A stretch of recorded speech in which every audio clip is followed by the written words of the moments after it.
सलमान खान की एक फिल्म आई थी बजरंगी भाईजान। उसमें पाकिस्तान की एक लड़की जाकर फंस गई इंडिया में, उसको सलमान खान पाकिस्तान छोड़ने आया। कहानी बिल्कुल सच्ची थी। छोटा सा ट्विस्ट था। लड़की इंडियन थी, पाकिस्तान में फंस गई थी। पाकिस्तान का एक बंदा उसको इंडिया छोड़ने गया था और इंडिया के वजीर आजम ने उस बंदे को as a token of thanks 1 crore रुपए देने की ऑफर की और उस बंदे ने माजरत कर ली, शुक्रिया अदा करके वापस आ गया। कहानी को यहाँ रोको, दूसरी कहानी सुनो। कभी तुमने सुना है पाकिस्तान ने अमेरिका को इमदाद दी हो? उस बंदे ने दी थी। और गेस व्हाट, 1 लाख डॉलर की दी थी। ये कहानी भी रोको, तीसरी कहानी सुनो। तुमने कितनी बड़ी डकैतियां या चोरियां सुनी हैं? उस बंदे के यहाँ जब चोरी हुई, वो चोरी कितने की हुई होगी? कितने हजार, कितने लाख? गैस करो। लाखों हजारों की बात ही नहीं थी, डॉलर्स में चोरी हुई थी। 5 लाख डॉलर। और गैस करो कितनी रिकवरी हुई थी और आर्मी चीफ की इंटरवेंशन पे हुई थी। 2.5 किलो सोना रिकवर हुआ था उस चोरी में से। अब ये सारी चीजें सुन ली तुमने।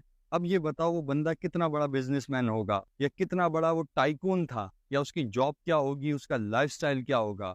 गैस करो। तुम्हारे पास गैस करने के लिए अगले 5 से 7 सेकंड्स हैं। मैं तुम्हें उस बंदे की आखिरी आरामगाह, उस बंदे की कब्र पर ले जा रहा हूँ। आ जाओ, आ जाइए। ये अब्दुल सत्तार ईदी साहब की कब्र है। और ये जितनी सारी स्टोरीज मैंने आपको बताई हैं, ये सारी अब्दुल सत्तार ईदी साहब की ही हैं। इंडिया की लड़की थी गीता, वो गूंगी थी। वो पाकिस्तान आई थी अपने पेरेंट्स के साथ और यहाँ पर बिछड़ गई थी। उसे इंडिया छोड़ने गए थे। मोदी के ट्वीट्स मौजूद हैं, वो ट्वीट्स आप स्क्रीन पर देख ही रहे हो। मोदी ने शुक्रिया अदा किया, 1 करोड़ रुपए की ऑफर की और 1 करोड़ इंडियन रुपीज की। ईदी साहब ने नहीं लिए थे। ईदी साहब के यहाँ 5 लाख डॉलर की चोरी हुई थी और ईदी साहब को वो सदमा, बिल्किस ईदी साहिबा के मुताबिक, उसके बाद उनकी तबीयत नहीं संभली। तीसरी स्टोरी, अमेरिका में तूफान आया 2005 में, हरिकेन कैटरीना। उस हरिकेन कैटरीना में अमेरिका को अब्दुल सत्तार ईदी साहब ने 1 लाख डॉलर इमदाद दी थी। और बदले में अमेरिका ने क्या किया? 2008 में, 3 साल बाद, न्यूयॉर्क में जॉन एफ कैनेडी एयरपोर्ट पे अब्दुल सत्तार ईदी साहब को डिटेन कर दिया। ये कोई वाहिद वाकया नहीं है, कनाडा में भी डिटेन हुए। लिबनान जा रहे थे तो इस्राएली फौज ने पकड़ लिया। ये तो गैरों के सितम है। अपने मुल्क में आ जाएं तो लड़कियां सप्लाई करता है, गुर्दे बेचता है, और भी पता नहीं किस किस किस्म के इल्जामात ईदी साहब पर लगे। लेकिन इन सारे इल्जामात में जो सबसे हार्ट टचिंग चीज़ है, जो मुझे बहुत ज़्यादा टच करती है जब जब मैं वो वाकया सुनता हूँ या पढ़ता हूँ, वाकया सुनो। वाकया है सांगड़ का। बैठे बताता हूँ, वाकया सुनो। वाकया ये है, एक लड़की थी, टीबी था उसको, उसका हो गया इंतकाल। उसकी लाश लेकर ईदी साहब जा रहे थे एम्बुलेंस में, सांगड़ पहुंचे, डाकुओं ने रोक लिया। अब लड़की की माँ एम्बुलेंस में से उतरी और कहा ये ईदी साहब हैं और हम जा रहे हैं, मेरी बेटी का इंतकाल हो गया, हम जा रहे हैं मैयत लेकर अपने शहर। डाकू आए, डाकुओं ने ईदी साहब को गौर से देखा। गौर से देखने के बाद ईदी साहब को बोला कि हमें पता है हम मर गए ना, तो हमारे माँ बाप भी हमें लेने नहीं आएंगे, तुम आओगे, तुम हमारी कब्र पर मट्टी भी डालोगे।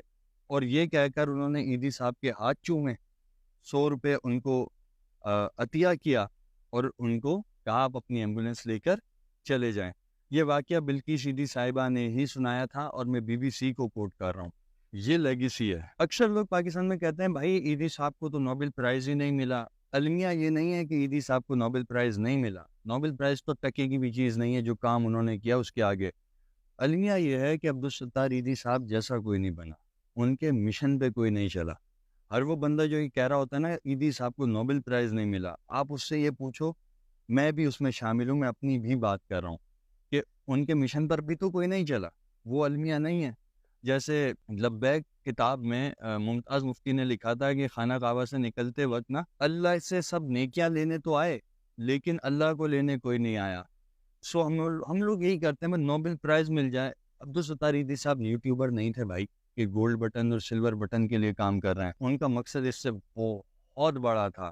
बंदे ने एक ही सूट में सारी लाइफ गुजार दी यार। आओ मैं आपको पूरा ईदी विलेज विजिट करवाता हूँ, मजीद बातें भी तुम्हें बताता हूँ। आओ। अब आरामगाह से हम वापस जा रहे हैं ईदी विलेज के अंदर। ये सारा ईदी विलेज ही है। और बिल्किस ईदी साहिबा ने एक दफ़ा मजाक में कहा था कि शुक्र है हमारी इस ज़मीन पर किसी की नज़र नहीं पड़ी, अल्हम्दुलिल्लाह, अल्लाह महफूज ही रखे। और आए अब यहाँ बाहर निकलते हैं। और आराम गाह जो आते हुए अंदर, यहाँ बड़ी खूबसूरत सी, बड़ा नेचुरल सा माहौल है, मुर्गे, मुर्गियाँ, लॉन, ग्रीनरी। और बाहर ये जो दरवाज़ा है, इस पर अब्दुल सत्तार ईदी साहब की 2 इमेजेस भी लगी हुई हैं। एक इमेज ये रही अब्दुल सत्तार ईदी साहब की, जो बहुत मशहूर है, अब्दुल सत्तार ईदी साहब की गोद में बच्चा, और उनकी पैदाइश का साल और उनकी वफ़ात का साल 1928 और 2016। और अब हम चलते हैं वापस विलेज की तरफ, आ जाएं। अभी अब्दुल सत्तार ईदी साहब की आराम गाह से हम जा रहे थे वार्ड की तरफ, और वार्ड की तरफ जाते हुए रास्ते में यहाँ पर कितनी हसीन चीज़ है, शुतुरमुर्ग। ये ईदी विलेज के अंदर ही है। वैसे एक जनरल नॉलेज बताऊं तुम्हें, शुतुरमुर्ग को शुतुरमुर्ग क्यों कहते हैं? शुतर कहते हैं फारसी में ऊंट को। ये मुर्ग होता है ऊंट के साइज का, बहुत बड़ा होता है, इसलिए इसको शुतुरमुर्ग कहते हैं। अच्छा, यहाँ पर बहुत सारे हिरन भी हैं। अब आई डोंट नो इतनी दूर से नजर आएंगे नहीं आएंगे, लेकिन कोशिश करते हैं जूम करके दिखाने की। और अगर नजर नहीं आए तो मेरी बात पर भरोसा कर लेना, यहाँ पर एक शुतुरमुर्ग वो भी घूम रहा।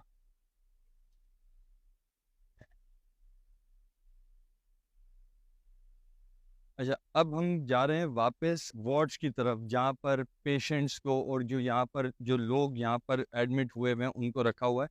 सो आए, अब वहाँ चल के आपको दिखाता हूँ वार्ड्स। एक बंदा अपनी पूरी लाइफ एक ऐसे मिशन पर लगा दे कि जिसका उसको कोई रिवॉर्ड इस दुनिया में नहीं मिलना, और लोगों से उसको चाहिए भी नहीं। कितना मुश्किल काम है। वो एक शेर याद आ गया मुझे, वो कुछ यूं था कि पैगंबरों की राह पर चल कर ना देखना, जो चल पड़ो तो राह के पत्थर ना देखना। पत्थरों से भरी हुई राह थी ये, जिस पर अब्दुल सत्तार ईदी साहब ने अपनी लाइफ गुजारी, और किस कमाल सादगी से गुजारी। एक मलेशिया कपड़े का सूट पहना करते थे। फिर इसके अलावा अब्दुल सत्तार ईदी साहब ने अपनी लाइफ में, बल्कि सीधी साहिबा कहती है उनकी ख्वाहिश थी कि कोई 2-3 कमरों का घर बना दे, वो भी नहीं बनाया। अपने लिए कुछ बनाया ही नहीं बंदे ने, इतना सेल्फलेस बंदा। तो उसके बाद ये फाउंडेशन है, और अब ये आ गए हमारे सामने वार्ड्स।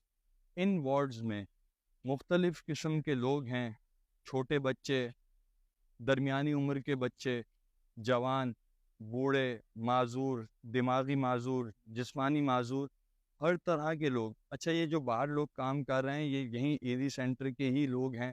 अच्छा, अब हम आ गए वार्ड में। अब ये जो वार्ड है, इस वार्ड के अंदर बच्चे जो हैं वो जहनी तौर पर स्टेबल नहीं हैं, और ज़्यादा क्लोज में आपको दिखा नहीं सकता, वो बहुत गैर मुनासिब बात है। अच्छा, यहाँ पर हमारे साथ हैं जान मोहम्मद भाई। जान मोहम्मद भाई ने ईदी फाउंडेशन तकरीबन 20 साल पहले ज्वाइन की थी, जब से अब तक ईदी फाउंडेशन में ही हैं। अच्छा जान भाई, अस्सलाम वालेकुम। वालेकुम भाई, क्या हाल है? जान भाई, सबसे पहले वक्त के लिए बहुत शुक्रिया आपका। अब ये वार्ड है जहाँ पर बच्चे जहनी तौर बच्चे पर स्टेबल नहीं हैं, और ये वार्ड ये कौन स्कूल सा है? वाले बच्चे हैं जो स्कूल पढ़ते हैं, जो इन्हीं में से हुए हैं सेट, जो मेडिसिन के जरिए हुए हैं। अच्छा, हाँ, जो मेडिसिन के जरिए वो बच्चे हैं जो स्कूल जाते हैं पढ़ने, ये वो बच्चे हैं। बस। अच्छा, हल्का सा बच्चों की तरफ कैमरा करके सिर्फ दिखा दो।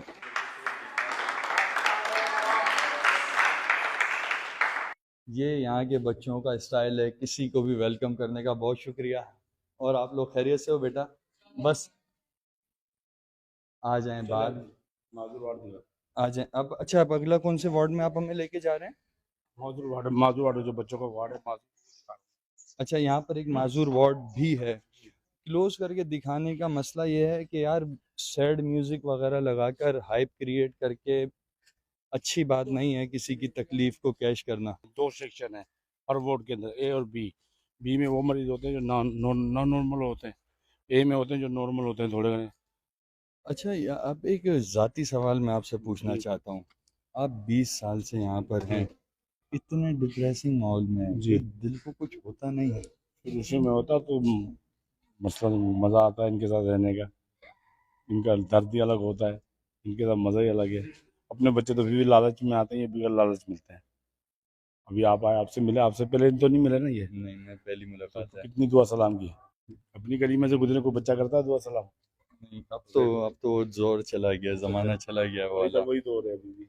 यार, ये मैं आपको एक चीज़ बताऊं, ये इतनी डिप्रेसिंग जगह है, इतनी डिप्रेसिंग जगह है। मैंने शमशान घाट देखा, मैंने मॉर्चरी देखी, मैंने मुर्दा खाने में पोस्टमार्टम में डेड बॉडी की सिलाई होती हुई भी देखी है। यहाँ जो डिप्रेशन अगर आपको अपनी ज़िंदगी से बहुत शिकायतें हैं ना, आप